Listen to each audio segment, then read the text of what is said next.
हरे राम राम राम हरे हरे, हरे कृष्ण कृष्ण कृष्ण हरे हरे, हरे राम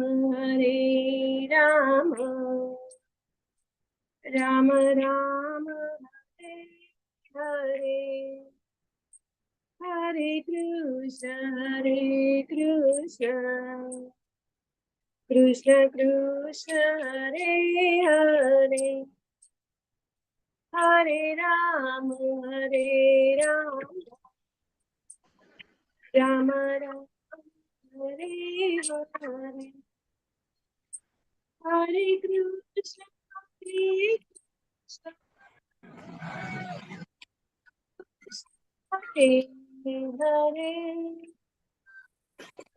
राम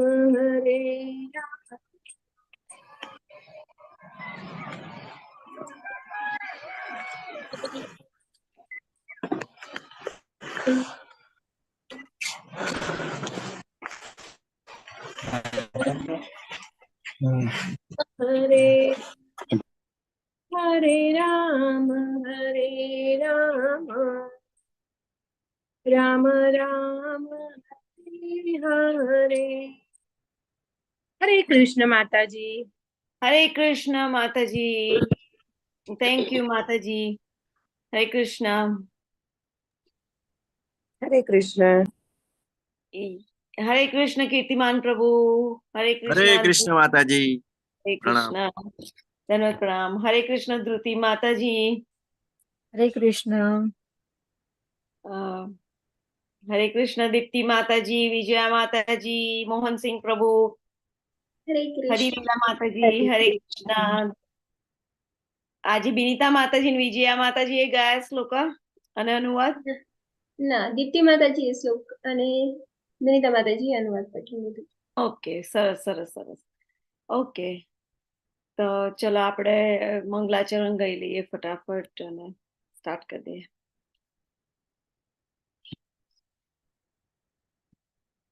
કોને ગાવું છે મંગલાચરણ?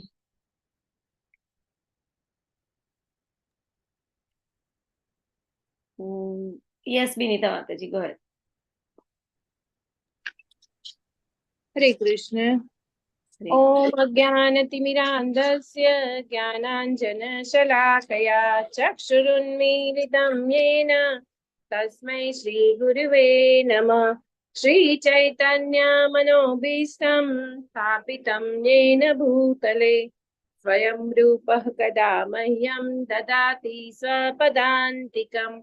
वन्देऽहं श्रीगुरो श्रीयुतपदकमलं श्रीगुरुन् वैष्णवांश्च श्रीरूपं साग्रजातं सगणरघुनाथान्वितं तं सजीवम् साद्वैतं सावधूतं परिजनसहितं श्रीकृष्णचैतन्यदेवं श्रीराधा कृष्णपादान् सगणललितान् श्रीविशाखान्वितांश्च हे कृष्ण करुणा सिन्धो दीनबन्धो जगत्पते गोपेश गोपिका कान्त राधा कान्त नमोस्तुते तप्त कांचन गौरांगी श्री राधे वृंदावनेश्वरी वृषभानुसुते देवी प्रणमामि हरिप्रिये वाञ्छाकल्पतरुभ्यश्च कृपा सिन्धुभ्य एव च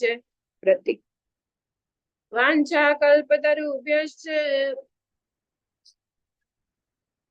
कृपा सिन्धुभ्य एव च पतितानां पावनेभ्यो वैष्णवेभ्यो नमो नमो नमः। ओम श्री विष्णुपादाय कृष्ण पृष्ठाय भूतले श्रीमते भक्ति वेदांत स्वामी निति नामिने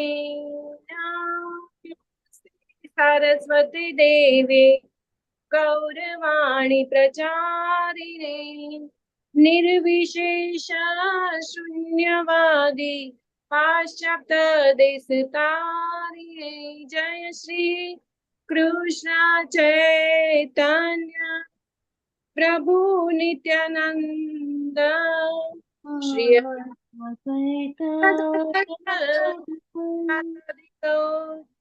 ભક્ત વૃંદ હરે કૃષ્ણ હરે કૃષ્ણ. આવડી જાય છે. કોઈ મોઢે નહીં કરે. હરે રામ રામ હરે હરે. હરે કૃષ્ણ સર્વેને. હરે કૃષ્ણ માતાજી. હરે કૃષ્ણ. હરે સરસ. કૃષ્ણ. હરે કૃષ્ણ. બહુ સરસ ગાયું વિનીતા માતાજી. સરસ સરસ. ચલો તો આપણે આજના અધ્યાયનું નામ શું છે? પ્રકૃતિના 3 ગુણો. પ્રકૃતિના 3 ગુણો. સરસ. શ્રી શ્રી રાધા ગોવિંદ ભગવાન કી જય. શ્રી જય. ભગવદ કી જય. શ્રીલા પ્રભુપાદ કી જય. જય. ગોર પ્રેમાનંદે.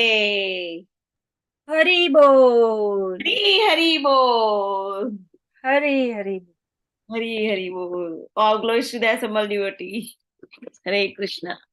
ઓકે, ચલો તો આજના અધ્યાયનું નામ છે પ્રકૃતિના 3 ગુણો. ગુણત્રય વિભાગ યોગ. હવે ગુણ કોને કહેવાય એ ખબર છે? ગુણનો અર્થ શું? ક્વોલિટી. ઓકે, એક ટાઈપનો ગુણ. ઓકે, પછી ગુણનો બીજો અર્થ શું થાય છે? અહીંયા શું લાગુ પડે છે? ગુણ એટલે આપણું જે આપણા ડિસિઝન ને ઇન્ફ્લુઅન્સ કરી શકે એવી આપણી થોટ પ્રોસેસ. ગુણ એટલે દોરડા.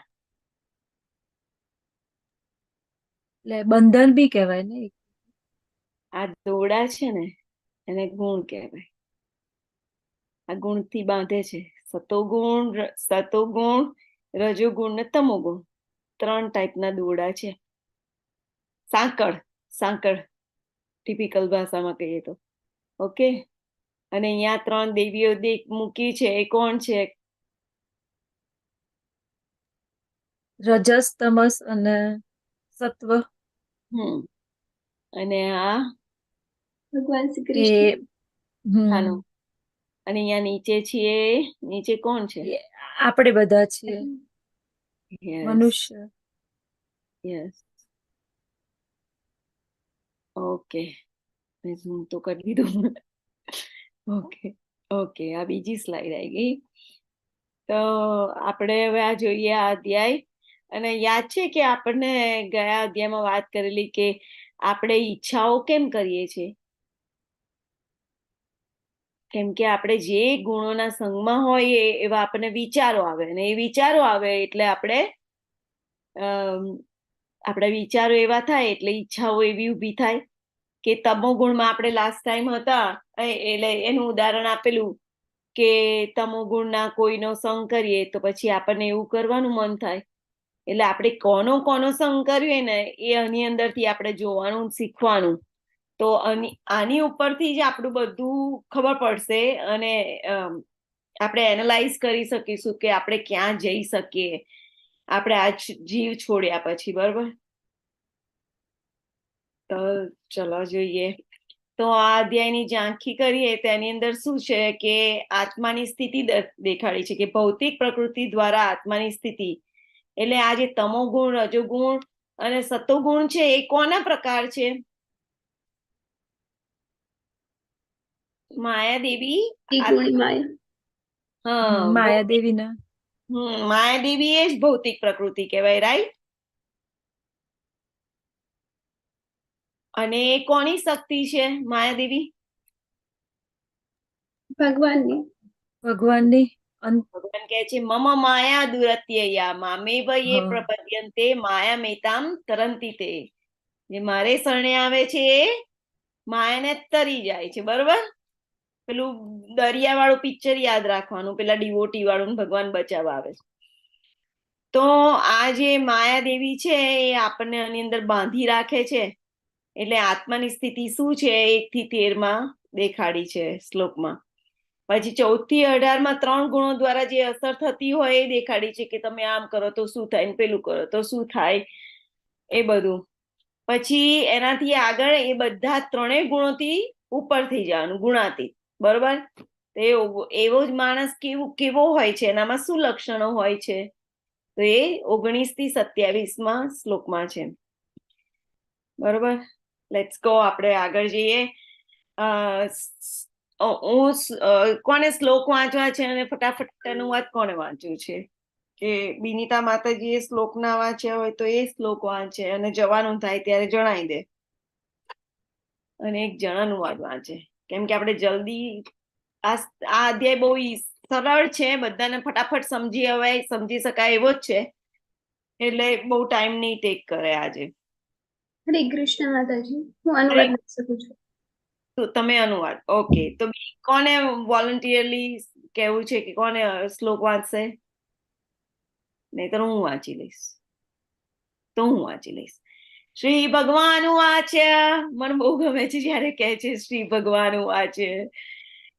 ભગવદ ગીતામાં જ કહે છે. ઓકે, શ્રી ભગવાન વાચે પરમ ભૂય પ્રવક્ષ્યામિ જ્ઞાનાનામ જ્ઞાનમુત્તમમ યજ્ઞાત્વા મુનય સર્વે પરામ સિદ્ધિમિતો ગતા.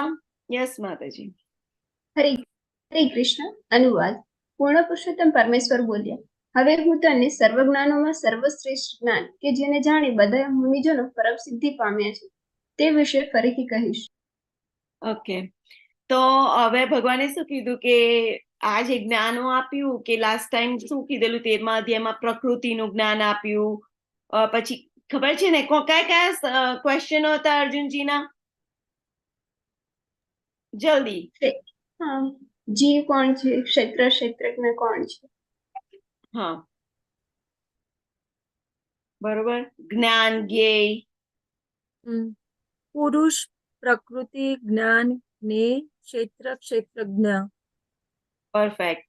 તો હવે એનું નોલેજ આપી દીધું. હવે ભગવાન શું કહે છે કે આનાથી પણ આગળ થોડા વધી, આ અધ્યાયમાં આગળ થોડા આગળ ગયા, કે હવે એનાથી પણ શ્રેષ્ઠ જ્ઞાન આપીશ. કેમ કે એ જાણીને પરમ સિદ્ધિ, આ જે મુનિજનો જે દેખાય છે ઉપર સ્કાયમાં, બધા એમની સામે આમ હાથ ઊંચો કરે છે, પગે લાગે છે, તો એ કોણ છે ખબર છે કોઈને?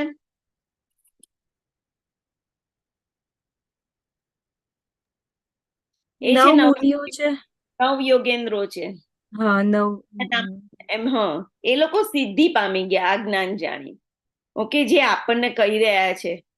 તો આપણે પણ આ જે જાણી જઈએ અને એ પ્રમાણે આપણે આપણી લાઈફમાં એની ડિરેક્શનને ફોલો કરીએ, તો આપણે પણ આગળ વધી શકીએ, કે આપણે કયા ગુણમાં રહેવું, કેવી રીતે આપણી લાઈફ સેટલ કરવી, કે કેવી રીતે આપણે તમોગુણમાં રહેવું, કે રજોગુણમાં રહેવું, કે સતોગુણમાં રહેવું, સતોગુણમાં રહેવાથી શું થાય, એનાથી ઉપર જવું કે શું કરવાનું, એ આપણને બધી ખ્યાલ આવે. બરોબર? તો અહીંયા ભગવાને કીધું છે કે આ લોકો જે 9 યોગેન્દ્રો છે એ આ જ્ઞાનને ફોલો કરી અને સિદ્ધિ પામી ગયા. અને 9 યોગેન્દ્રના નામ જલ્દી કોઈ બોલી જાઓ.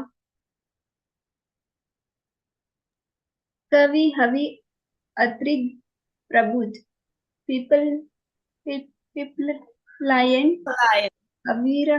અવિરહોત્ર, દ્રવિડ, દ્રુમિડ, ચામસા, કરભજન. સરસ સરસ. આ બધા આ લોકોના નામ બોલે ને ભક્તોના, તો પણ આપણું કલ્યાણ થાય, કેમ કે બધા ભક્તો છે ને. ઓકે, તો એ લોકોએ આગાહી કરેલી ચૈતન્ય મહાપ્રભુ માટે કે ચૈતન્ય મહાપ્રભુ આવશે. તો શું કીધેલું એ લોકોએ? ચૈતન્ય મહાપ્રભુના પ્રાગટ્યની આગાહી કરેલી એ ટાઈમે. તો શ્રીમદ ભાગવતમ 11.5.32 શું કહે છે કે કલયુગમાં બુદ્ધિશાળી મનુષ્યો કોને બુદ્ધિશાળી કહેવાય? કૃષ્ણ વર્ણમ ત્વિષા કૃષ્ણમ સાંગોપાંગસ્ત્ર પાર્ષદમ યજ્ઞે સંકીર્તન પ્રાયે યજંતી સુમેધસ. જે સુમેધસ હોય એટલે જે બુદ્ધિશાળી માણસ હોય એ નિરંતર કૃષ્ણના નામનું ગાન કરશે. અને કેવું કરશે? સામૂહિકમાં. અને ભગવાનના કોણ કરશે? એ કરતા કરતા ભગવાનના અવતારનું સામૂહિક કીર્તન કરશે. તો ભગવાનના અવતાર કોણ હશે? નમો મહાવદન્યાય કૃષ્ણ પ્રેમ પ્રદાય તે કૃષ્ણ ચૈતન્ય નામને ગોતિષ્ય નમઃ. તો જે ચૈતન્ય મહાપ્રભુ છે અહીંયા યલોમાં, એ આવશે અને એ લોકો બધા શું કરશે? એમના કોની જોડે આવશે? તો એમના સેવકો, સાથીઓ, ભગવાન આવે પાર્ષદો. પાર્ષદો. ભગવાન આવે તો એકલા આવે ને? ના, અહીંયા રેગ્યુલર માણસ એકલો નહીં જતો. તો ભગવાન તો કેટલા બધા સર્વે સર્વા છે, તો એ એકલા ના હોય, એમની જોડે તો બધું બહુ હોય. તો આ બધા અંતરંગ પાર્ષદો ને બધા જ એમની જોડે આવે. એમનો વર્ણ કેવો હશે? શ્યામ નથી હોતો. કાનો તો શ્યામ છે, તો આ વર્ણ કેમ શ્યામ નહીં હોય? વર્ણ શ્યામ નહીં હોય તોય કૃષ્ણ હશે, આવું કઈ રીતે? આગળ બીજા ભગવાન શ્લોક. કૃષ્ણ આવે છે પણ રાધા રાણીના પ્રેમ અને ભાવની એ સાથે. હા, એ રાધા રાણીના ભાવમાં આવે છે એટલે રાધા રાણીનો રંગ લે.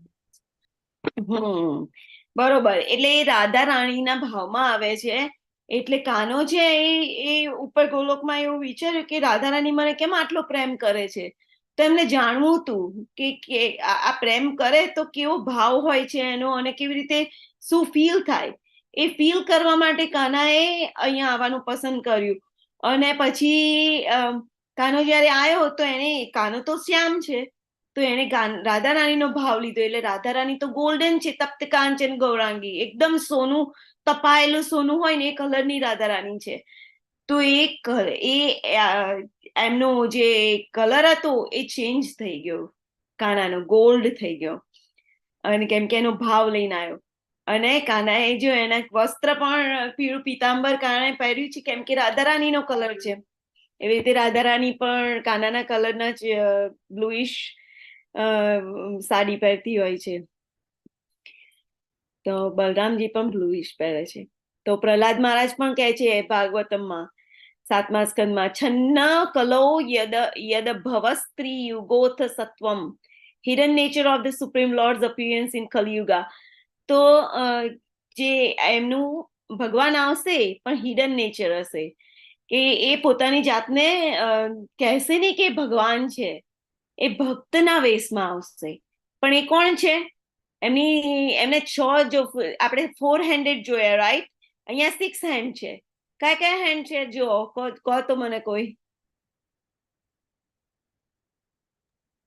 એક તો 2 કાનાના હાથ છે, ચલો, મોરલી વાળા. બીજા? પછી રામનું છે, ધનુષ છે, હા. ચંદ્રજી. રામના છે ને, પછી ગોવાળનું છે, મીન્સ લાકડું. એક મિનિટ. ઓકે. પછી ચૈતન્ય મહાપ્રભુ સંન્યાસી હિમસેલ્ફ, રાઈટ? તો એવી રીતે 6 જણ, એટલે મીન્સ એમના 6 હેન્ડનું ફોર્મ દેખાડ્યું હોય છે. ચૈતન્ય મહાપ્રભુએ ભક્તને એવી રીતે દેખાડેલું, દર્શન આપેલું છે. એટલે જયારે આપણે કોઈને ભગવાન કહીએ ને, તો એમને કહેવાનું હોય કે તમે દેખાડો તમે ભગવાન કઈ રીતે છો. જેવી રીતે અર્જુનજીએ પૂછેલું કાનાને, તો એવી રીતે ચૈતન્ય મહાપ્રભુએ દેખાડેલું છે કે ભગવાન છે. એટલે આ 6 હેન્ડેડ ફોર્મ છે. ઓકે. ગરુડ પુરાણમાં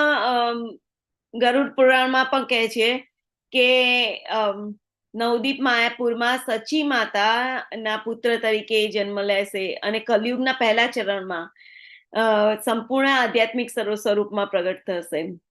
એટલે હજી કલયુગના 4.5 લાખ વર્ષ છે, બરોબર? તેના પહેલા ચરણમાં, એટલે હજી 5000 વર્ષ જ ગયા છે, પણ અત્યારથી 500 વર્ષ પહેલા જ ચૈતન્ય મહાપ્રભુ આવી ગયેલા. અને એમના પિતાજીનું નામ શું હતું? જગન્નાથ મિશ્રા, રાઈટ? એ જ ગરુડ પુરાણમાં પણ કહેવામાં આવ્યું છે કે કળિયુગના પ્રથમ ચરણમાં ભગવાન જગન્નાથ, કે જે દિવ્ય દારૂ બ્રહ્મ એટલે શું? જગન્નાથજીના દારૂ બ્રહ્મ પણ કહેવાય. કેમ કે એ લાકડામાંથી બનેલા હોય છે ને, ઝાડનું નીમ ટ્રી હોય, કડવો લીમડો, એમાંથી બનાયેલા હોય છે. એટલે એ લાકડાને દારૂ કહેવાય. તો દારૂ બ્રહ્મ તરીકે જે અવતરિત થયા છે જગન્નાથપુરી, એની નજીક પ્રગટ થશે. કેવા હશે? સુવર્ણ કાંતિ ધરાવતા સ્વરૂપે પ્રગટ થશે. અને પહેલા એ વિવાહ કરશે તો લક્ષ્મીજીના પતિ બનશે. અને પછી શું થશે? સંન્યાસી બનશે.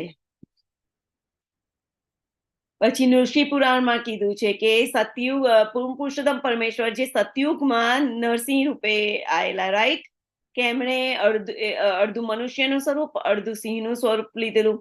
અને પછી ત્રેતાયુગમાં રામ થઈને આયા, ત્યારે 10 માથાવાળો રાવણને માર્યો. પછી દ્વાપરમાં વ્રજના ગોપા અને ગોપાળ વચ્ચે આવેલા કાનો, રાઈટ? અને કળિયુગમાં અવતરિત થશે એવું લખ્યું છે. ફરીથી કળિયુગમાં અવતરિત થશે. તેમનું સ્વરૂપ સુવર્ણ કાંતિમય હશે. તે હંમેશા ભગવાનના પવિત્ર નામનો જપ કરવામાં આનંદિત હશે અને તેમનું નામ હશે ચૈતન્ય. તો એમણે પવિત્ર નામનો જપ કયો આપ્યો? હરે કૃષ્ણ કૃષ્ણ કૃષ્ણ હરે હરે, હરે રામ રામ રામ હરે હરે. તો આનાથી આપણે ભગવાનનો પ્રેમ મેળવી શકીએ અને આ મંત્ર મહામંત્ર કહેવાય છે. તો એનાથી જ ભગવાનના ધામમાં જવાય કલયુગમાં. આ જ એક સહારો છે આપણા બધાનો. અને ચૈતન્ય મહાપ્રભુએ ખુલ્લા હાથે વહેંચી કાઢ્યો. નમો મહાવદન્યાય કૃષ્ણ પ્રેમ પ્રદાય તે. ઓકે, પછી પદ્મ પુરાણમાં શું કીધું છે કે હું આ પૃથ્વી પર કળિયુગના પ્રથમ ચરણમાં ભાગીરથી નદીના તટ પર આવેલા સુંદર પ્રદેશ પર પ્રગટ થઈશ. નવદ્વીપ માયાપુરમાં પ્રગટ થયેલા ભગવાન. અને હું ગૌર વર્ણ સુવર્ણ સમાન કાંતિ ધરાવીશ અને સચીપુત્ર તરીકે જન્મ લઈશ. બરોબર.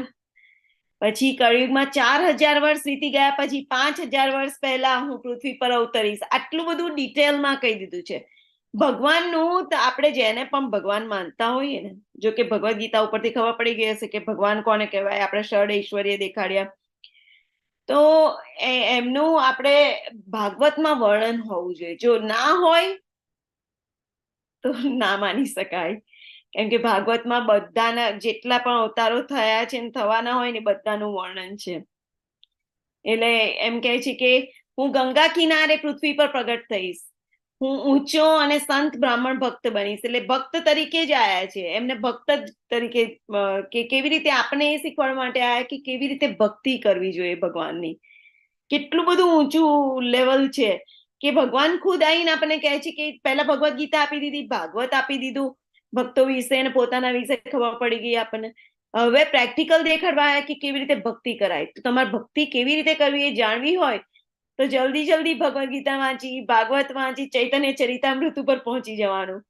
તમને પ્રેક્ટિકલ ભગવાન દેખાડી રહ્યા છે કે આવી રીતે ભક્તિ કરાય. મારી પાસે એવું જ વ્યક્તિના તમામ શુભ લક્ષણો હશે. હું ત્યાગ સંન્યાસનું પ્રદર્શન કરીશ. મારામાં તમામ શુભ સંકેતો હશે. હું ભક્ત બનીશ, ભક્તિ યોગનો અભ્યાસ કરીશ. ભગવાન ખુદ આ બધું કરશે. બરોબર. હું મારી પોતાની ભક્તિમય સેવાનો રસ ચાખીશ. ભગવાને શું કીધું? મારી જ ભક્તિમય સેવાનો હું જ રસ ચાખીશ. બરોબર. તો અહીંયા બધી ગોપીઓને બધા કેવી રીતે રાધા રાની બધા કેવી રીતે ભગવાનનું સેવા પૂજા કરે છે. તો એ જ આવી રહ્યા છે અહીંયા. ચૈતન્ય મહાપ્રભુ નીચે કીર્તન કરી રહ્યા છે અને કીર્તન દ્વારા જે મેઇન ઉદ્દેશ્ય કીર્તન, નથિંગ એલ્સ. એમણે શિષ્ટાષ્ટકમ આપી દીધું. એમાં 8 શ્લોકો છે. બીજું કશું જ નથી કીધું. એટલું જ એવું જ કર્યું છે. ખાલી ઓનલી હરે નામ કેવલમ. ધેટ્સ ઇટ કલયુગ માટે. તો આપણે બીજા શ્લોક ઉપર જઈએ. ઇદમ જ્ઞાનમ ઉપાશ્રિત્ય મમ સાધર્મ્યમ આગતા સગે પીની નોપજાયંતે પ્રલયેન વ્યથંતિ ચ. યસ માતાજી. હરે કૃષ્ણ. અનુવાદ. આજ્ઞાનમાં સ્થિત થવાથી મનુષ્ય મારા જેવી દિવ્ય પ્રકૃતિ પ્રાપ્ત કરી શકે છે. આ પ્રમાણે સ્થિત થવાથી તે સજ્જન સમયે જન્મ લેતો નથી કે પ્રલય કાળે વ્યથિત થતો નથી. હરે કૃષ્ણ. હરે કૃષ્ણ. તો જોયું ભગવાનનું દિવ્ય ધામ. ઓકે, આ ફ્યુચરમાં પણ આવશે. પણ આની અંદર એક વસ્તુ દેખાડું. આ પિક્ચરમાં આપણે જોઈએ ને તો બધા કાના જેવા દેખાય છે. જોયું બધા મેન? જોયું? 4 હેન્ડેડ વિષ્ણુ. જે વિષ્ણુદૂતો હતા એ 4 હેન્ડેડ હતા ને, એવી રીતે બધાની જોડે 4 હેન્ડ છે. તો વિષ્ણુદૂત એટલે મીન્સ વિષ્ણુ, આ બધા વિષ્ણુદૂત કહેવાય, રાઈટ? વૈકુંઠ છે આ. તો એમાં અને ભગવાનનામાં શું ફરક છે? બધા સરખા દેખાય છે. વૈકુંઠ એ ભગવાનની ઓફિસ છે. તો ત્યાં જે તે રિસ્પેક્ટિવ માં મતલબ એક સેવક તરીકે સેવા કરતા હોય છે અને ભગવાનની સાથે ક્લોઝ રિલેશન એસ્ટાબ્લિશ થઈ શકે. ગોલોક ધામમાં કે મતલબ કોઈ માતૃભાવે પ્રેમ ભાવે પૂછતા હોય તો એવી રીતે કૃષ્ણને પ્રાપ્ત કરી શકે છે. ઓકે, ગુડ ટ્રાય માતાજી. બીજું કોઈ? એમ કહું છું કે ભગવાનનું સ્વરૂપ પીળું પિતાંબર પહેરેલું છે, એમનો શ્યામ વર્ણ છે, એવું બધાની જોડે છે. તો એમનામાં અને બીજા બધાનામાં શું ફરક છે? તો એ ભગવાનનામાં ભગવાનની જોડે કૌસ્તુભ મણિ છે, એ પહેરતા હોય છે. અને શ્રીવસ્ત્ર એનું એક ગોલ્ડન કલરના એટલે સોનેરી વાળનું ગુચ્છું હોય છે એમની ચેસ્ટ ઉપર, અને એમાં લક્ષ્મીજી બિરાજમાન હોય છે. જે આ બીજા બધા જે વિષ્ણુ સ્વરૂપ છે, મીન્સ જેને મુક્તિ મળે એ બધા એ સ્વરૂપો લેતા હોય છે, એમના જેવા દેખાતા હોય છે. પણ ભગવાન નથી હોતા, ભગવાનના બધા દાસ હોય છે. ઓકે, તો ભગવાનના મને એ બધામાં એ ડિફરન્ટ હોય છે. શું કહે છે અહીંયા કે આ જ્ઞાનમાં સ્થિર થવાથી મનુષ્ય મારા જેવી દિવ્ય પ્રકૃતિ પ્રાપ્ત કરી શકશે. એટલે ભગવાન જેવું બધું વૈકુંઠમાં છે, આ વૈકુંઠ દેખાડે છે, એવું પ્રાપ્ત કરી શકશે. આ પ્રમાણે સ્થિત થવાથી તે સર્જન સમયે જન્મ લેતો નથી કે પ્રલય કાળે વ્યથિત થતો નથી. પણ અહીંયા બધાનું સ્વરૂપ ભલે એવું હોય, પણ બધા ભગવાનની સેવામાં લાગેલા છે, બધા જ ભગવાનની સેવા કરે છે. અને પ્રલય સમય સર્જન સમયે જન્મ લેતો નથી કે પ્રલય કાળે વ્યથિત થતો નથી. એટલે એનો જન્મ મરણ થતું નથી આ જ્ઞાનને જાણવાથી. એટલે બરોબર ધ્યાનથી સાંભળી લેજો. ઓકે, 14.4 સર્વ યોનિષુ કૌંતેય મૂર્તય સંભવંતી તાશામ બ્રહ્મ મહદ્યોનિર અહમ બીજ પ્રદપિતા. યસ માતાજી. હરે કૃષ્ણ. અનુવાદ. હે કુંતી પુત્ર, એ સમજી લેવું જોઈએ કે સર્વ યોનિઓ આ ભૌતિક પ્રકૃતિ વ જન્મ દ્વારા શક્ય બનાવાય છે, અને હું તેમનો બીજ પ્રદાન કરનાર પિતા છું. હરે કૃષ્ણ. તો આપણે પહેલા જોઈ લીધેલું ને ગોલોક ચાર્ટમાં, બધી જગ્યાએ આપણે વાત કરી લીધી કે ભગવાન કેવી રીતે બીજ પ્રદ પિતા છે. કોઈ કહેશે?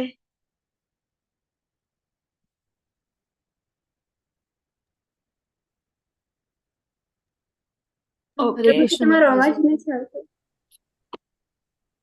હરે કૃષ્ણ. યસ, કોઈ ભગવાન ખુદ કહે છે ને કે મારામાંથી જ બધું ઉત્પન્ન થયું છે, રાઈટ? એટલે ભગવાન કહેવાય ને કે એ આપણા પિતા છે. એ તો વાત સાચી, બહુ સરસ. પણ કેવી રીતે? કોઈ કે કેવી રીતે? એમણે તો કીધું, પણ કઈ રીતે? તો આપણે શું કહીએ? હરે કૃષ્ણ માતાજી. ભગવાન જયારે સર્જન થાય છે ત્યારે માત્ર દ્રષ્ટિપાત કરીને જ બધી યોનિઓની એક સાથે ગર્ભાન્વિત કરે છે. એવી રીતે જન્મ દ્વારા શક્ય. તો આ યાદ છે આ જવાબ કે ભૌતિક પ્રકૃતિ હોય છે. જો અહીંયા લખ્યું છે કે એ સમજી લેવું જોઈએ કે સર્વ યોનિ આ ભૌતિક પ્રકૃતિમાં જન્મ દ્વારા શક્ય બનાવાય છે. તો જેમ માતા હોય એનામાં બીજ આપનાર પિતા હોય ને, આપણે રેગ્યુલર લાઈફમાં એવું ચાલતું હોય, તો અહીંયા પણ ભગવાન શું કરે છે? ખાલી દ્રષ્ટિપાત કરે છે. ભગવાનને કશું કરવા માટે કંઈ કરવાની જરૂર નથી હોતી. એમની આંખેથી પણ ખાઈ શકે ને કાનેથી પણ ચાલી શકે ને, જે કરવું હોય એમની બધી ઇન્દ્રિયો એકબીજાનું કામ કરી શકે. આપણા જેવું ના હોય. તો એમની આંખોની દ્રષ્ટિથી ભૌતિક પ્રકૃતિ પર ખાલી દ્રષ્ટિપાત કરે છે. જેમ પૃથ્વીમાં પાણી નાખવાથી કેવું આમ ગ્રાસ એન જાતે નીકળી જાય છે, એવી રીતે જીવો ઉત્પન્ન થઈ જાય છે એમાંથી.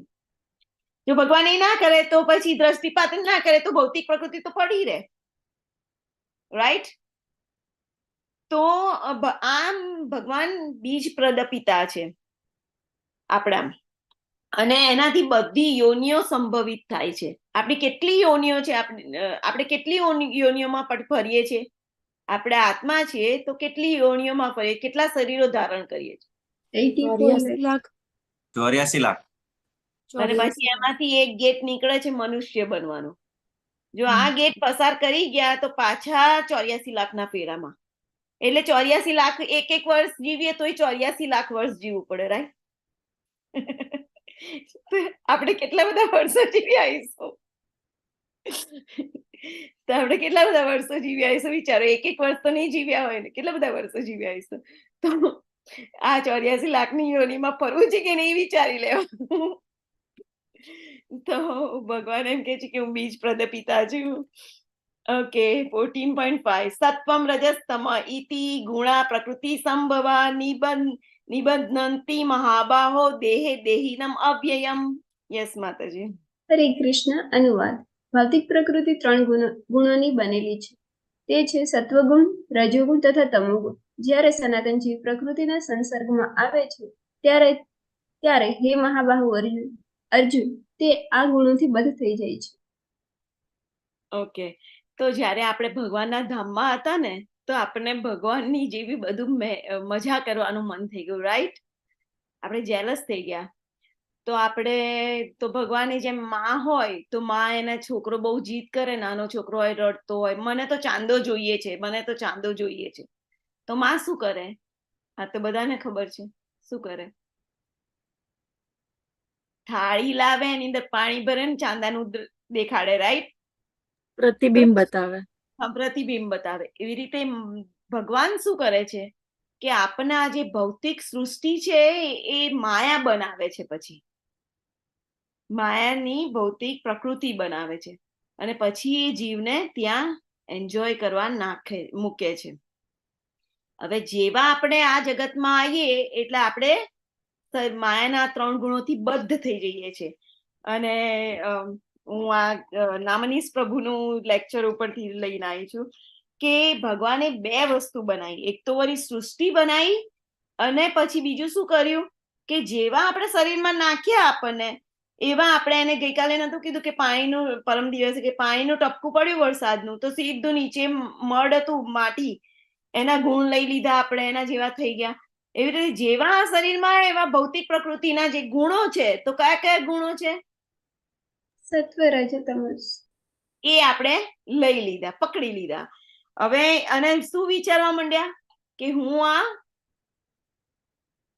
હરિપ્રિયા દેવી દાસી છું કે હું કોણ છું? હું આ શરીર છું, રાઈટ?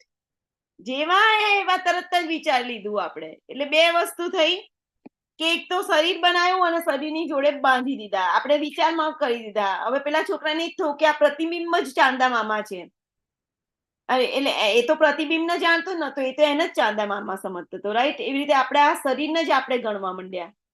તો આવી રીતે આપણે બદ્ધ થઈ ગયા 3 ગુણોથી. અને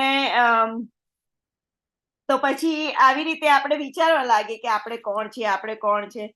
તો પ્રભુજી આગળ બીજું સમજાવે છે કે જ્યારે આપણને છે ને જ્યારે બધું ભોગવવું હોય તો પછી માયાદેવી આપણને એમના આ 3 જે દોરડા છે, સત્વનો એટલે સોનાની સાંકળ, પેલી સિલ્વરની સાંકળ, ચાંદીની, અને પેલી લોખંડની સાંકળ, એનાથી બાંધે છે. અને જો તમને બહુ ભોગવવાની મજા આવી જાય તો તમને જુદી જુદી વખતે એવી રીતે નચાવે છે. આ કઠપુતલી કેવી નચાવે? કઠપુતલીનો આપણે ઇન્ડિયામાં નાના હતા ત્યારે શો જોતા હતા ને, આમ ઉપરથી આમ કરે એટલે પેલા બધા નાચે. એવી રીતે માયાદેવી આપણને નચાવે અને આપણને એવું લાગે કે આપણને મજા આવી રહી છે. પણ આ તો આપણું સાચી આઈડેન્ટિટી છે જ નહીં. આ જગત આપણી સાચી આઈડેન્ટિટી શું છે? ગોલોક વૃંદાવન ધામ. જીવેણ સ્વરૂપ હોય કૃષ્ણ નિત્યદાસ. આપણે એ છે, પણ આપણે તો અહીંયા બંધ થઈ ગયા. પેલા છોકરાને એવું તો કે આ જ ચાંદા મામા છે, પણ એ સાચુકલો હતો જ નહીં. પણ ભગવાન શું કરે? હવે તમારે જોઈએ જ છે, તમને એન્જોય જ કરવું છે, તો પછી ભગવાનને ફોર્સફુલી, આપણે પ્રભુપાદને કોઈએ પૂછ્યું કે કેમ મને ભગવાન અહીંયા ધામમાં અહીંયા મોકલ્યો જગતમાં, તો પ્રભુપાદ કે તમે ભગવાનને ફોર્સ કર્યો, એટલા માટે ભગવાને તમને અહીંયા મોકલ્યા છે કે તમારે બધું એન્જોય કરવું હતું. તો પછી ભગવાને આ બનાવી દીધી પ્રકૃતિ, હવે મજા કરે રાખો. તો પ્રભુજી કહે છે, નામનીશ પ્રભુ, કે જેમ પોલીસ હોય તો એ ચોરને જ પકડે, એ સારા સભ્ય નાગરિકને ના પકડે. તો એવી રીતે માયાદેવી છે, જેને ભક્તિ નથી કરવી એવા લોકોને જ પકડે. રેગ્યુલર લોકો જે ભક્ત હોય એ લોકોને ના પકડે. તમે જો સવારે ઉઠો અને એમ કહો કે પ્રાર્થના કરો કે મને આજે તો આખો દિવસ ભગવાનની ભક્તિ કરવી છે, તો માયાદેવી તમને અડશે નહીં, એના 3 ગુણો તમને નહીં અડે. પણ જો તમે એમ કહો છો કે હા આજે તો આ કરી લેવું છે ને કેટલાય પ્લાનિંગો બનાવી દીધા હોય, તો પછી તમને માયાદેવી સવારથી ઉઠો, ઓકે, તમે સતોગુણમાં હોય, જો ભક્તિ કરો તો સતોગુણમાં હોય, પછી નહીતર દિવસ જાય એટલે જોબે જાઓ, છોકરાઓ સ્કૂલે જાય, બધાના લેવલ પ્રમાણે બધા રજોગુણમાં ખોવાઈ જાય, બરોબર? અને પછી તમોગુણમાં રાત્રે પાપ કરવા માંડો. એટલે એવી રીતે તમે બદ્ધ થઈ જાઓ. પણ તમે પહેલેથી જ એવું વિચાર્યું કે ના મારે ભક્તિ કરવી છે, તો તમને કોઈ અડે નહીં. માયાદેવી પણ મદદ કરે, કેમ કે એ પણ ભક્ત છે ને ભગવાનના. તો આમ માયાદેવી બધાને જે કરવું હોય બધાની પોતપોતાની ઈચ્છા પ્રમાણે જે સ્વતંત્રતા આપી છે ને ભગવાને, બધાને સ્વતંત્રતા આપી છે ચોઈસ કરવાનું. આપણી જોડે એક જ છે, આપણે સૂક્ષ્મ જીવ છે અને આપણી સૂક્ષ્મ સ્વતંત્રતા છે. તો તમને ચોઈસ કરવાની આપી છે કે ભાઈ આ ભક્તિ કરવી કે ફરે જવું કે મજા કરી જવું, ભોગો માણવા. તો તમે જે પસંદ કરો એ પ્રમાણે તમારું, તમને માયાદેવી જો ભક્તિ ના કરો તો દોડાએ રાખે. જેમ રાવણ હતો તો રાવણે સીતા માતાને લેવા ગયો, એને એન્જોય કરવો હતો ને સીતા માતા જોડે એને એન્જોય કરવો હતો. એમની જોડે સીતા માતા સાચુકલા ના ગયા. સીતા માતા તો છાયા જ સીતા ગઈ, જે પડછાયો એમનું તો એ ગઈ. એવી રીતે ભગવાન પણ આપણી જોડે આ બધું મોકલી રહ્યા છે, પણ એ રિયલ છે નહીં. આ જગત એ તો ભૌતિક જે જગત છે એનું પ્રતિબિંબ છે. નેક્સ્ટ અધ્યાયમાં આવશે. તો આવી રીતે જીવ ફસાતો હોય છે આ 3 ગુણોમાં, અને એને એવું લાગે છે કે આ જ બધું છે, પણ એ ખુદ જ શરીર નથી. તો પછી એને જે લાગે છે ખોટું લાગે છે. તત્ર સત્વમ નિર્મલત્વાત પ્રકાશ કમનાયમયમ સુખ સંગેન બધનાતિ જ્ઞાન સંગેન ચાનઘ. હરે કૃષ્ણ. અનુવાદ. હે નિષ્પાપ, સત્વગુણ અન્ય ગુણો કરતા અધિક શુદ્ધ હોવાથી પ્રકાશ આપનારો અને મનુષ્યને સર્વ પાપ કર્મથી મુક્ત કરનારો છે. જે મનુષ્ય આ ગુણમાં અવસ્થિત હોય છે તેઓ સુખ તથા જ્ઞાનના ભાવથી બદ્ધ થઈ જાય છે. ઓકે, તો સત્વગુણમાં જે બંધાય એટલે સોનાની દોડાથી, સોનાની સાંકળથી જે બંધાય એને શું થાય? એ પેલા 2 ગુણો કરતા, રજોગુણ ને તમોગુણ કરતા તો સારું હોય, બરોબર, કેમ કે એનું લેવલ થોડું એ 2 કરતા આગળ છે. પણ શું કરે કે બધા પણ એ ગુણમાં અવસ્થિત રહેવાથી તમે સુખ અને જ્ઞાનના ભાવથી બદ્ધ થાવ છો. આ એક જોખમ રહેલું છે. જેમ કે સત્વગુણમાં જે માણસ હોય એ ઇન્દ્રિય ભોગો બહુ ભોગવતા ના હોય, એ છોડી દેતો હોય અને શાંત મગજનો હોય. અને આ સત્વગુણમાં રહેવાથી તમે આધ્યાત્મ તરફ, સ્પિરિચ્યુઆલિટીમાં વધારે જઈ શકો. જ્યારે પેલા 2 રજસ તમોમાં રહેતા હોય તો એમાંથી જવું હાર્ડ પડે. તો તમોમાં તો તમે શું કરો છો એ ના ખબર પડે. તો આવી રીતે જે સતોગુણમાં હોય છે એની જોડે જોખમ એ હોય છે કે પેલા જે સાયન્ટિસ્ટો હોય, જે બધા કવિઓ હોય, પછી ફિલોસોફર હોય, બધા જે હોય એ લોકોની જોડે જ્ઞાન આવી જતું હોય છે ને એ લોકો એવું વિચારતા હોય છે કે જ્ઞાનના ઘમંડમાં આવી જાય અને પછી ત્યાંથી એમનું પતન થાય. એટલે એ સુખ અને જ્ઞાનના ભાવથી બદ્ધ કરે છે. જેમ કે જીવનમાં આપણે ઘણું બધું મળી જાય કે સારું, શાંતિની જિંદગી ચાલતી હોય કે ઓકે, વેલ સેટલ લાઈફ, વેલ સેટલ જોબ ને બધું વેલ સેટ હોય તો કેટલી શાંતિ હોય, અને પછી એના ભાવમાં એ સુખ હોય, બરોબર. તો એના ભાવમાં આપણે પછી બદ્ધ થઈ જતા હોઈએ છે. તો અને સુખ સંગેન બધનાતિ, એટલે એ સુખ કેવું હોય છે? તો નામનીશ પ્રભુ આગળ કહે છે કે જે એ સુખ એવું હોય છે કે આપણને એવું લાગે છે કે સુખ મળે છે. જેમ કે અત્યારે આપણે આ શરીરમાં છીએ તો આપણને એવું લાગે કે આપણને સુખ મળે છે, પણ એ સુખ હોતું નથી. એ ખાલી દુઃખનો અભાવ હોય છે અને આપણે માનીએ છીએ કે સુખ છે. ખરેખર આ જગત દુઃખાલયમ અશાશ્વતમ, દુઃખોનું બનેલું છે. કેમ કે આ જગત જ જેલ છે. જેલમાં માણસ સુખ, એને ગમે તે કરીએ તો એને દુઃખ જ મળે. એટલે જ્યાં દુઃખનો અભાવ હોય તો આપણને એવું લાગે કે મને સુખ મળ્યું, પણ ખરેખર સુખ મળતું હોતું નથી. કેમ કે સુખ તો, સાચું સુખ તો આપણે ક્યાં મળે? ભગવાનના ધામમાં ભગવાનની સેવા કરીને મળે, બરોબર. તો એ જ્યાં સુધી ના મળે ત્યાં સુધી જેલમાંથી બહાર ના નીકળે તો પછી સુખ ક્યાંથી કહેવાય? એ ના કહેવાય, દુઃખ જ કહેવાય. તો સત્વગુણ પણ તમને બાંધે છે આવી રીતે ભાવ, સુખ અને જ્ઞાનના ભાવથી. એનથી પણ ઉપર એક સ્ટેજ છે શુદ્ધ સત્વ, એનું અત્યારે નથી કીધું. ઓકે, રજો રાગાત્મકમ વિદ્ધિ તૃષ્ણા સંગ સમુદ્ભવમ તન્ની બધનાતિ કૌંતેય કર્મ સંગેન દેહિનમ.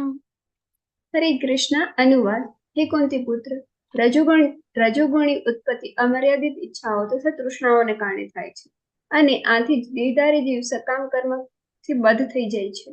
હરે કૃષ્ણ. હરે કૃષ્ણ. તો જે હવે રજોગુણ છે, તો રજોગુણ છે ને એમાં તમારા હૃદયમાં બહુ કરોડો ઈચ્છાઓ ઉત્પન્ન થતી હોય છે. આપણને આપણી જાતે વિચારીએ તો આપણી જોડે લખવા જઈએ તો બધી બહુ જ ઈચ્છાઓ થશે. ક્યાંકથી દિવસે ને દિવસે નીકળતી જશે. તો એ બધી ઈચ્છાઓ અને અમર્યાદિત ઈચ્છાઓ અને તૃષ્ણાઓ આપણે કેટલા બધા જન્મ લઈ લીધા. તો દરેક જીવનમાં આપણને કેટલી બધી ઈચ્છાઓ હાથમાં લઈને આવે છે દરેક શરીરમાં, રાઈટ? તો એના કારણે બધે ભટકી રહ્યો છે. અને એનાથી શું થાય છે? એ દેહધારી જીવ એટલે સકામ કર્મથી બદ્ધ થાય છે. સકામ કર્મ એટલે આપણે પહેલા આવી ગયેલું સકામ કર્મ, ફળની અપેક્ષાથી કરવામાં આવતું ફળની હા. આશા સાથે કરેલું કામ. હા, તો તમે ઈચ્છાઓ હોય, કામ એટલે ઈચ્છા અને કામ વાળું સકામ, બરોબર? તો તમને ઈચ્છાઓ હોય તો એને સકામ કર્મ કહેવાય. એને પૂરી કરવા માટે આપણે બદ્ધ થઈએ તો શું કરીએ? બહુ જ બધી ઈચ્છાઓ હોય તો શું કરીએ આપણે? તમને કશું ચલો ઘર બાંધવાની ઈચ્છા થઈ, મસ્ત ઘર બનાવવાની, કે લેડીઝ નો હોય તો સાડી લેવાની ઈચ્છા થઈ, કે નાની નાની બધી ઈચ્છાઓ થાય. આજે આ ખાવાનું બનાવું, પેલું ખાવાનું, તો તમે બધી ગ્રોસરી બાય કરવા જાઓ, બધી વેજીટેબલ્સ બાય કરવા જાઓ, બધી શહેરમાં જાઓ ને બધું બાય કરો. અને તો એવી રીતે તમે એ કરવા માટે પછી તમને આટલી બધી અમર્યાદિત ઈચ્છા હોય તો એની માટે તમે મહેનત કરવામાં લાગી જાઓ. તો રજોગુણ આવી રીતે તમને બાંધે છે. તમે એની પાછળ ગાંડાની જેમ પડી જાઓ, મહેનત કરવા જ માંડો, મહેનત કરો, જે આપણે કરી રહ્યા છે, રાઈટ? આપણે રેગ્યુલર જિંદગીમાં અમુક વખત કરવું પડે, પણ બધું કાનાની જોડે કનેક્ટ કરીને કરવાનું. તો પછી એ રજોગુણ ના રહે, એ સતોગુણ થઈ જાય, બરોબર? પછી બહુ પ્યોરિટીથી કરે તો શુદ્ધ સત્વ ગણાય, કેમ કે એને કાનાને ધરાવવાનું છે. એની માટે ભક્તો હોય એવું વિચારે કે હું જે ફ્રૂટ લેવા ગયો હોય તો સૌથી બેસ્ટ ફ્રૂટ જે સિઝનલ સૌથી સરસ આવ્યું હોય એ કાનાને ઓફર કરવું, ભલે મોંઘું હોય, એ બધું કઈ ના જોઈએ. પોતાની માટે પૈસા ના વાપરે, ભગવાનને ચખાડવા માટે એ બાય કરે બધું. એટલે એની આખી કોન્શિયસનેસ જ જુદી હોય. તો આપણે એવી રીતે કરીએ તો એ મોડ આખો જુદો થઈ ગયો, એ ગુણ આખો જુદો થઈ ગયો. પણ અત્યારે રજોગુણની બાબતમાં શું છે કે આપણે ફેમિલી માટે ને બધા માટે આપણી ઈચ્છાઓ તૃપ્ત કરવા માટે મહેનત કરીએ રાત દિવસ, એ રજોગુણ થઈ જાય. એટલે એ માણસ, એ દેહધારી જીવ કીધું છે. એટલે આપણે જે શરીર લીધેલું છે એ જીવ એ સકામ કર્મથી બંધાય છે.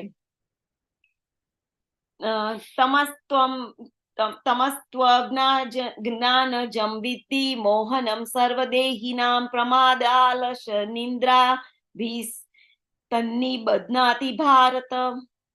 અનુવાદ. હે ભરત પુત્ર, એમ જાણી લે કે અજ્ઞાનથી ઉત્પન્ન થતો તમોગુણ સર્વદેહધારી જીવોનો મોહ છે. આ ગુણના પરિણામો ઉન્માદ, આળસ તથા નિંદ્રા હોય છે, કે જે બધ જીવને બાંધે છે. હરે કૃષ્ણ. હરે કૃષ્ણ. તો જે તમોગુણમાં માણસ હોય એ કેવો હોય?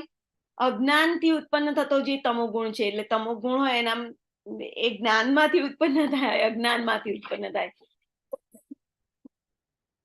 એ બધા જીવોને, દેહધારી જીવોનો મોહ છે. આપણે મોહમાં પડી જઈએ છીએ ને. આ ગુણના પરિણામો ઉન્માદ, આળસ ને નિંદ્રા હોય છે, જે જીવને બાંધે છે. તો જે તમોગુણમાં માણસ હોય એ ગાંડો થઈ ગયો હોય, કશુંક મેળવવા માટે, કશુંક કરવા માટે. એને ખબર જ ના પડતી હોય શું કરવું ને શું ના કરવું. એની બુદ્ધિ એટલી ચાલતી જ ના હોય. જેમ કે કોઈ માણસ એકદમ નશામાં હોય ને એને ક્યાં ભાન હોય કે ક્યાં પડ્યો હોય છે ને શું કરતો હોય છે? કશું જ નહીં. એ તો એના ધૂનમાં હોય, બરોબર? તો એવી રીતે મોહમાં પડી જાય છે, એક જુદી ટાઈપના બ્રહ્મા, રાઈટ? અને એના પરિણામો શું આવે છે કે એને આળસ આવે, એને ઉન્માદ હોય, એને બહુ નિંદ્રા આવતી હોય. તો એને કઈ પાપ કર્મ કરતા પણ શરમ ના આવતી હોય. જેમ કે ઘણા લોકો કે કોઈ ડ્રિંક કરતું હોય આલ્કોહોલ, તો આપણે કહીએ કે કેમ કરે છે તું?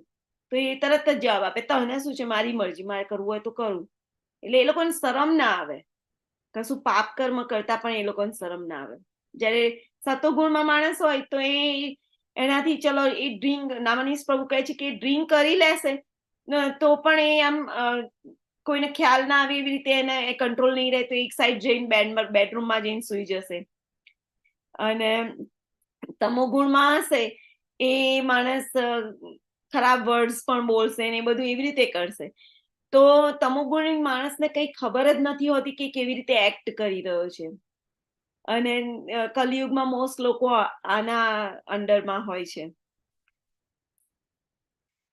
સત્વમ સુખે સંજયતી રજ કર્મણિ ભારત જ્ઞાનમાવૃત્ય તું તમઃ પ્રમાદે સજ્જયત્યુત. અનુવાદ: હે ભરત પુત્ર, સત્વગુણ મનુષ્યને સુખથી બાંધે છે, રજોગુણ સતામ કર્મથી બાંધે છે અને તમોગુણ મનુષ્યના જ્ઞાનને ઢાંકી દે તેને પ્રમાદથી બાંધે છે. હરે કૃષ્ણ.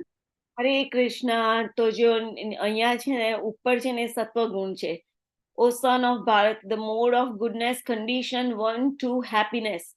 તમને શેનાથી બાંધે છે? સુખથી બાંધી દે છે કે ઓ મને તો બહુ સુખ છે, હવે મારે કશાની જરૂર નથી. ખબર છે, સુખમાં કોઈ ના ભજે રામ અને દુઃખમાં ભજે, એવું કહે છે બધા. તો એ લોકો બહુ સુખ આવી જાય તેનો ઘમંડ આવી જાય ને પછી એ બાંધી દે તમને સત્વગુણમાં. એને બધું મળી જાય સુખ એટલે. અને પછી રજોગુણમાં શું થાય? સકામ કર્મ. સકામ કર્મ એટલે ખબર પડી ગઈ ને આપણે, પેલા સકામ ઈચ્છા વાળા કર્મ, રાઈટ? બધી જુદી જુદી ઈચ્છાઓથી બાંધી દે એટલે તમે બંધાઈ ગયા. અને ઇગ્નોરન્સમાં જે તમો ગુણ હોય છે એ તમારા જ્ઞાનને જ ઢાંકી દે. એ જ્ઞાનને ઢાંકી દીધું એટલે બુદ્ધિ વિનાના થઈ ગયા. And ignorance covering one's knowledge bind one to madness. એકદમ ગાંડો થઈ જાય માણસ એ વસ્તુ મેળવવા માટે. કોઈ ડ્રગીસ હોય કે કોઈ એડિક્ટેડ પર્સન હોય, એ કેવો ગાંડો થઈ જાય, વસ્તુ ના મળે તો કેવો તલપાપડ થઈ જાય, એવો થઈ જાય. રજસ્તમશ્ચા વિભૂય સત્વમ ભવતિ ભારત રજસત્વમ તમશ્ચૈવ તમસત્વમ રજસ્તથા. અનુવાદ: હરે કૃષ્ણ. હે ભરત પુત્ર, કોઈ વાર સત્વગુણ રજોગુણ તથા તમોગુણને પરાસ્ત કરી મુખ્ય બની જાય છે, તો કોઈ વખત રજોગુણ સત્વ તથા તમોગુણને પરાસ્ત કરી મુખ્ય થાય છે. વળી કોઈ વેળાએ તમોગુણ સત્વ તથા રજોગુણને પરાસ્ત કરે છે. આવી રીતે સર્વોપરિતા માટે સતત સ્પર્ધા ચાલ્યા કરે છે. હરે કૃષ્ણ.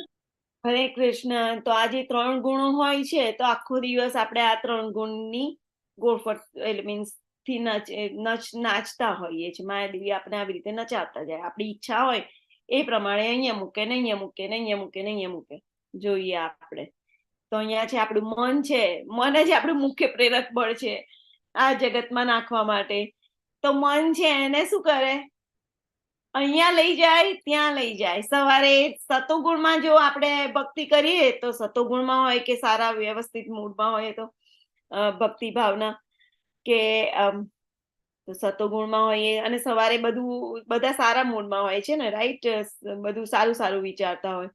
પછી બપોરે રજોગુણમાં હોઈએ અને પછી રાત્રે તમોગુણમાં હોય. એવી રીતે સતત આમાં સ્પર્ધા ચાલે. ઘણી વખત તો સવારે પણ તમે ખબર નહીં કયા મૂડમાં હોય તમે ચેક કરી શકો પોતાની જાતે ઓબ્ઝર્વ કરી. 5 ચેપ્ટર પ્રભુપાદે બહુ સરસ એક્સપ્લેન કરે છે. પ્રભુપાદ બધું ડિટેલમાં એક્સપ્લેન કરે છે. ભાવાર્થમાં વાંચી લેવાનું. તો આપણે આગળ જઈએ. લોભ પ્રકૃતિ આરંભ કર્મણામ શમસ્પૃહા રજસ્યેતાની જાયન્તે વિવૃદ્ધે ભરતર્ષભ. અનુવાદ: હે ભરત શ્રેષ્ઠ, જ્યારે રજોગુણમાં વધારો થાય છે ત્યારે અત્યંત આસક્તિ, સકામ કર્મ, ઉગ્ર ઉદ્યમ, અનિયંત્રિત ઈચ્છા તથા લાલસાના લક્ષણો પ્રગટ થાય છે. હરે કૃષ્ણ. હરે કૃષ્ણ. તો જ્યારે રજોગુણમાં વધારો થાય તો શું થાય?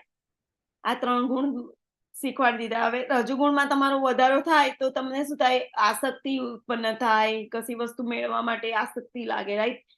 આ માણસે કેટલા બધા પૈસા પકડી રાખ્યા છે, આસક્તિ થઈ પૈસા માટે. સકામ કર્મથી એટલે ઈચ્છાઓથી બંધાય. પછી ઉગ્ર ઉદ્યમ કરે એટલે વધારે પડતો પ્રયત્ન કરી કશું મેળવવા માટે.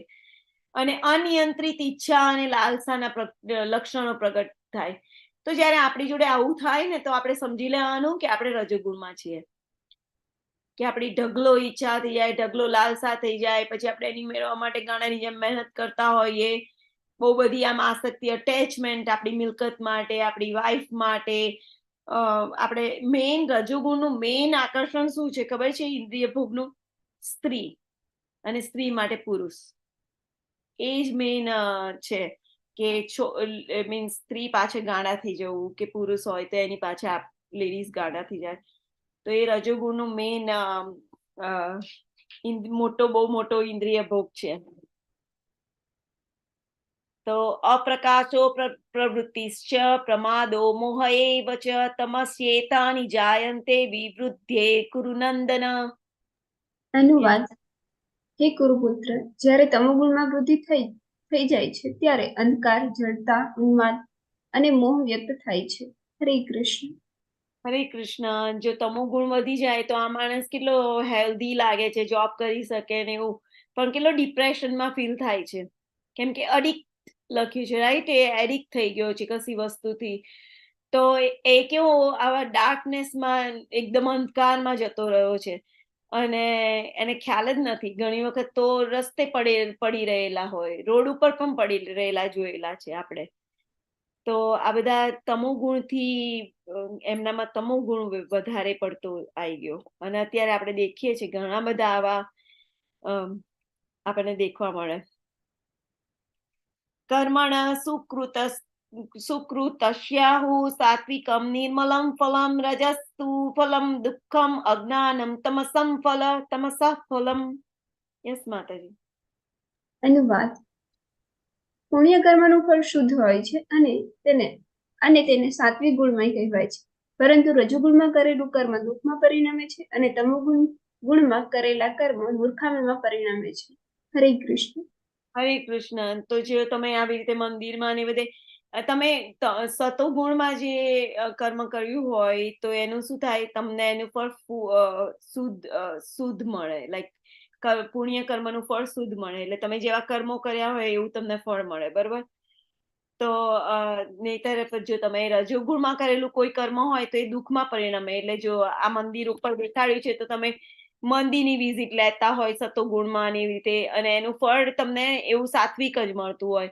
પણ જયારે રજોગુણમાં, એટલે કે આ જે દુઃખી વસ્તી દેખાડી છે, તો એમાં શું થાય? તમને એમાં એવું આમ દુઃખમાં પરિણમે. તમારો જીવ, તમે એવા કર્મો કરેલા હોય કે આવી બધી જગ્યાએ તમને મીન્સ તમે ત્યાં હો, તમે એ પરિસ્થિતિમાં હો, અને તમોગુણનું પરિણામ શું થાય છે?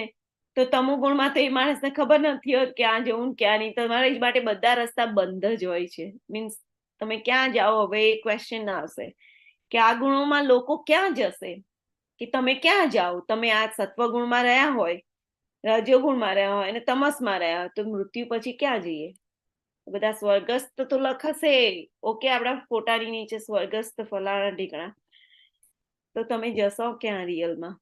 તો ભગવાન કહે છે ઉર્ધ્વમ ગચ્છન્તિ સત્વસ્થ, મધ્યે ગચ્છતિ સ્તંતિ રાજસા, જગન્ય ગુણ વૃત્તિસ્તા અધો ગચ્છન્તિ તામસા. હરે કૃષ્ણ માતાજી. હરે કૃષ્ણ. સત્વગુણી મનુષ્ય ક્રમશઃ ઉપર ઉચ્ચતર લોકમાં જાય છે. રજોગુણી માણસ પૃથ્વી લોકમાં રહે છે અને ઘૃણા જેને તમોગુણમાં હોય છે તેઓ નીચે નરક લોકમાં જાય છે. હરે કૃષ્ણ. હરે કૃષ્ણ. તો આ અહીંયા પ્લેન દેખાડ્યું છે, ઉપર સ્કાયમાં જતું, પછી નીચે બીજું પિક્ચરમાં નીચે જાય છે, રાઈટ? તો જે સત્વગુણમાં હોય એ ઉચ્ચતર લોકોમાં જાય. તો આપણે દેખીએ, આ રહ્યો ગોલોક ચાર્ટ. હવે આ આપણું બ્રહ્માંડ છે, આપણું નથી પણ એક આપણે બ્રહ્માંડમાં રહીએ છીએ એવું બ્રહ્માંડ છે, બરોબર? તો એમાં આ પૃથ્વી અહીંયા વચ્ચે હતી, ક્યાં ગઈ? ભૂરલોક એટલે પૃથ્વી, ભૂરલોક.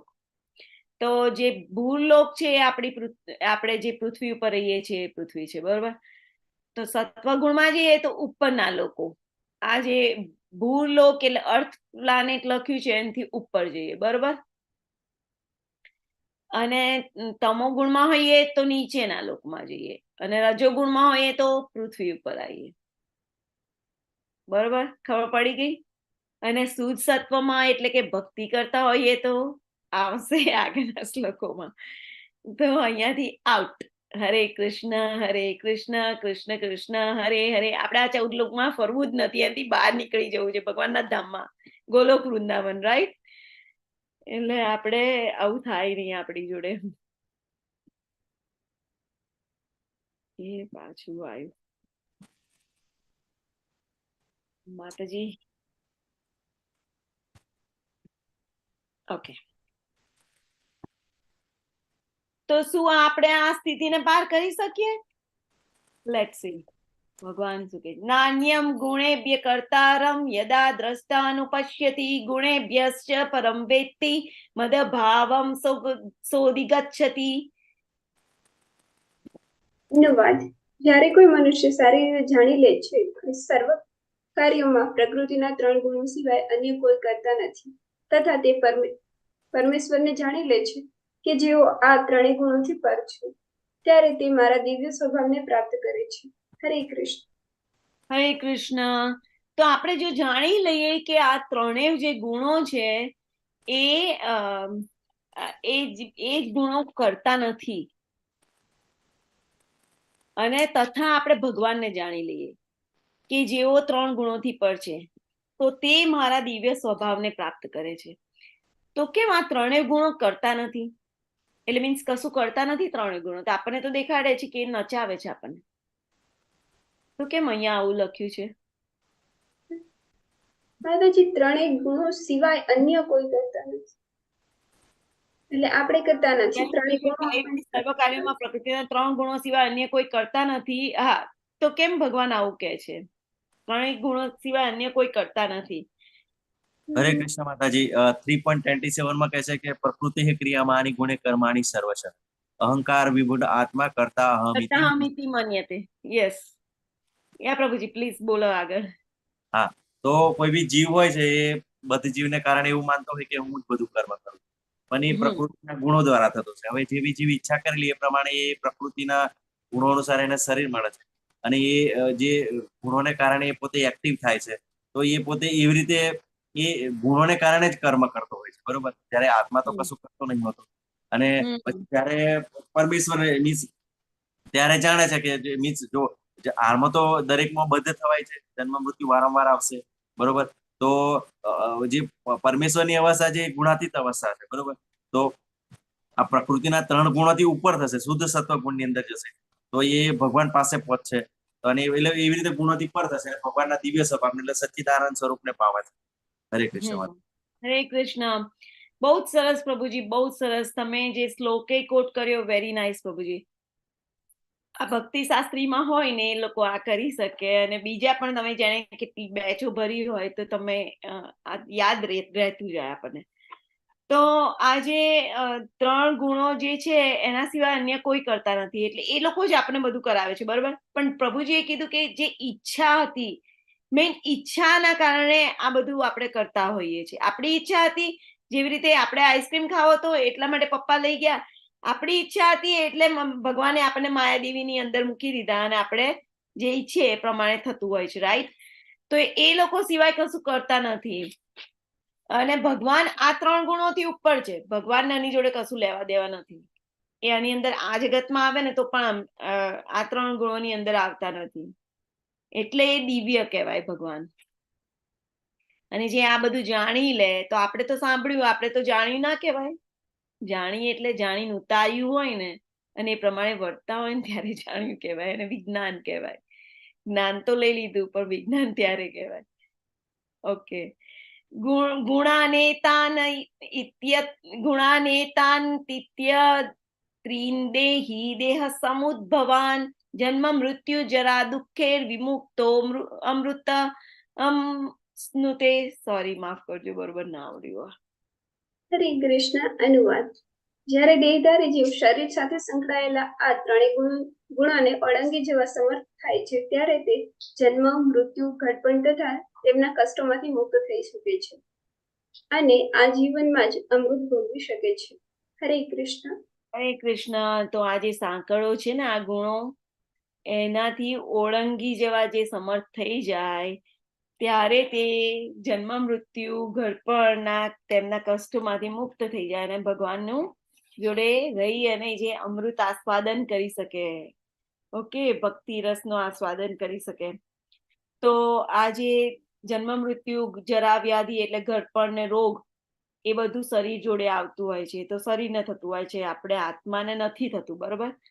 પણ એ શરીર મળે, 3 ગુણોમાં બંધી જાય એટલે એ બધું તો જોડે જ આવે. તો એમના કષ્ટોથી મુક્ત થઈ શકીએ આપણે જ્યારે આને જાણી લઈએ, તો અને ઓળંગવા યોગ્ય થઈએ, મીન્સ સમર્થ થઈ જઈએ. ક્યારે સમર્થ થવાય? જ્યારે આપણે ભગવાનની ભક્તિ કરીએ. તો અર્જુન વાચ કૈલ, હું અહીંયા જોઈ વાંચું. અર્જુન વાચ કૈર્લિંગે સ્ત્રીન ગુણાન એતાંતિ અતીતો ભવતી પ્રભો કિમાચાર કથમ ચૈતામ સ્ત્રીન ગુણાન અતિવર્તતે. હરે કૃષ્ણ માતાજી. હરે કૃષ્ણ. અનુવાદ. અર્જુને પૂછ્યું, હે મારા પ્રિય પ્રભુ, જે મનુષ્ય આ ત્રણેય ગુણોથી પર થયેલો છે તેને કયા લક્ષણો વડે જાણી શકાય છે? તેનું આચરણ કેવું હોય છે અને તે પ્રકૃતિના ગુણોને કેવી રીતે ઓળંગી જાય છે? હરે કૃષ્ણ. હરે કૃષ્ણ. તો જે અર્જુનજી પૂછે છે કે આપણી માટે કેટલું બધું ઈઝી કરી નાખ્યું છે. આપણા સવાલો આપણને પણ આપણે જાણી લઈએ બધું, પછી આપણને પણ આવા સવાલ થાય ને કે આવા લોકો પણ હોય છે કે જે 3 ગુણોને ઓળંગી જાય અને ભગવાનને જાણી જાય અને એમનો અમૃત રસ પીવે, તો એક મીન્સ ભગવાનના ધામમાં જાય. બરોબર? તો આવા લોકો હોય છે. તો એ કેવા લોકો હોય છે? 3 ગુણોથી પર થયેલા છે. જે મનુષ્ય આ 3 ગુણોથી પર થયેલો છે એના લક્ષણો કયા હોય છે? કેવી રીતે મને ખબર પડે કે કોઈ માણસ આવો છે? તેનું આચરણ કેવું હોય છે? તે પ્રકૃતિના ગુણોને કેવી રીતે ઓળંગી જાય છે? આ સાયન્સ એમને જાણવું છે કે કેવી રીતે ઓળંગી જાય છે. તો પ્રભુપાદ અહીંયા એવું કહે છે, મેં ભગવદ્ ગીતા હાથમાં પકડી છે, તો પ્રભુપાદ કહે છે કે મનુષ્ય જો આ સાધનો પોતે દિવ્ય સ્વભાવ પ્રકૃતિ પ્રાપ્ત કરી શકે, જ્યાં સુધી મનુષ્ય એવા પ્રત્યક્ષ સાધનોને જાણવા ન પામે કે જેનાથી મનુષ્ય સદૈવ દિવ્ય અવસ્થામાં રહી શકે, ત્યાં સુધી તે લક્ષણો દર્શાવવાની શક્યતા રહેતી નથી. એટલે આ સાધનોને જાણી લીધું હોય એ જ આ બધા દિવ્ય અવસ્થામાં રહી શકે, અને દિવ્ય અવસ્થા કહેવાય કેમ કે ગુણોની એ ઉપર હોય.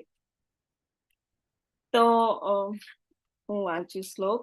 શ્રી ભગવાન વાચ પ્રકાશમ ચ પ્રવૃત્તિમ ચ મોહમ એવ ચ પાંડવ ન દ્વેષ્ટિ સમપ્રવૃત્તાની ન નિવૃત્તાની કાંક્ષતિ ઉદાસીન વદ આસીનો ગુણે યો ન વિચાલ્યતે ગુણા વર્તંત ઇત્યેવમ યોવતિષ્ઠતિ નેંગતે સમ દુઃખ સુખ સ્વસ્થ સમલોષ્ટાસ્મ કાંચન તુલ્ય પ્રિયા પ્રિયો ધીરસ તુલ્ય નિંદાત્મ સંસ્તુતિ માન અપમાન તુલ્યો મિત્રારી પક્ષયો સર્વારંભ પરિત્યાગી ગુણાતીત સ ઉચ્યતે. હરે કૃષ્ણ માતાજી. હરે કૃષ્ણ. અનુવાદ.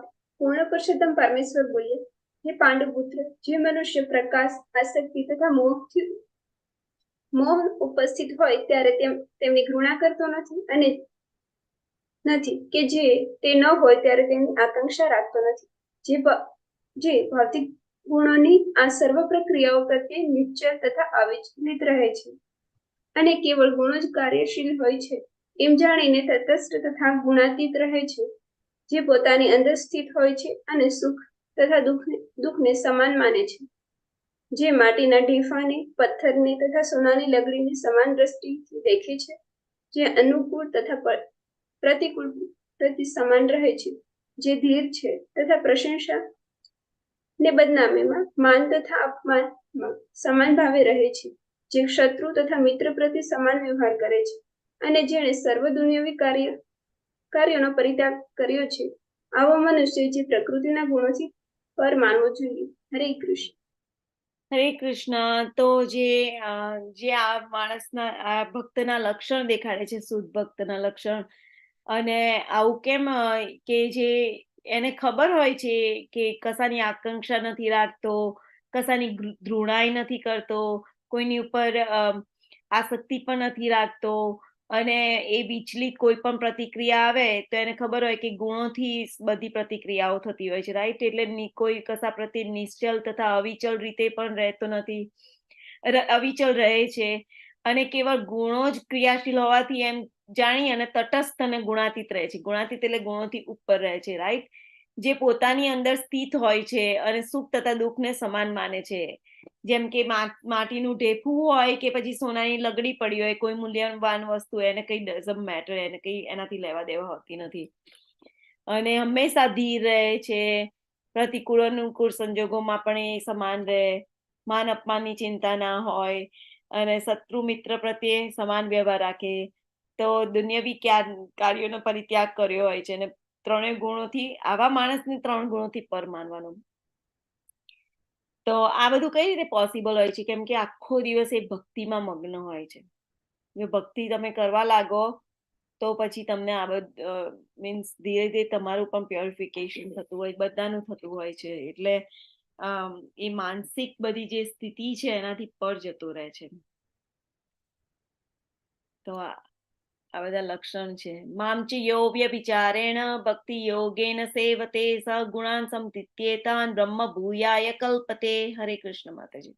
હરે કૃષ્ણ. અનુવાદ. જે મનુષ્ય સર્વ સંજોગોમાં ચૂક્યા વગર મારી અવિચળ ભક્તિમાં પરોવાયેલો રહે છે, તે તરત જ ભૌતિક પ્રકૃતિના ગુણોને ઓળંગી જાય છે અને એ રીતે બ્રહ્મપદ સુધી પહોંચી જાય છે. હરે કૃષ્ણ. હરે કૃષ્ણ. તો સર્વ સંજોગોમાં ચૂક્યા વગર, મામચીયો વ્યભિચારેણ ભક્તિ યોગેન સેવતે, બિલકુલ રૂકાવટ વિના, વ્યભિચારેણ નો મિનિંગ વિચલિત થયા વિના, અને સર્વ સંજોગોમાં, કોઈ પણ સંજોગ ના હોય, ધારો કે હમણાં કશું આવી ગયું તો આપણે છોડીને જતા રહીએ, આપણે ધીરે ધીરે એવી રીતે શીખીશું, આપણે પણ અભ્યાસ કરીશું તો થશે. પણ અહીંયા શુદ્ધ ભક્તના લક્ષણ છે કે સર્વ સંજોગોમાં ચૂક્યા વગર અવિચળ ભાવે ભક્તિ કરતો હોય છે, ભક્તિમાં પરાવાયેલો રહે છે, તે તરત જ ભૌતિક પ્રકૃતિના ગુણોને ઓળંગી જાય છે. તમે તો અહીંયા ભગવાને જવાબ આપી દીધો કે ભૌતિક પ્રકૃતિના 3 ગુણોને ઓળંગવું હોય તો અવિચળ ભક્તિમાં લાગી જવું જોઈએ. કોઈ પણ સંજોગોમાં ભગવાનની ભક્તિ છોડવી ના જોઈએ, તો જ 3 ગુણોને પાર કરી શકાય અને એ રીતે બ્રહ્મપદ સુધી ભગવાનના ધામમાં પહોંચી શકાય. તો કોઈ પણ સ્થિતિમાં આ સૌથી સહેલી વસ્તુ એ છે કે ભગવાનનું નામનો જપ કરવો, કોઈ પણ સિચ્યુએશનમાં હોય ને. હરે કૃષ્ણ કૃષ્ણ કૃષ્ણ હરે હરે, હરે રામ રામ રામ હરે હરે. તો ભગવાનના નામનો જપ કરવાથી આપણે ભગવત ધામમાં જઈ શકીએ અને આ 3 ગુણોને ઓળંગી શકીએ. તો આવી રીતે આજનો અધ્યાય એન્ડ થાય છે. જય શ્રીલા પ્રભુપાદ. હરે કૃષ્ણ.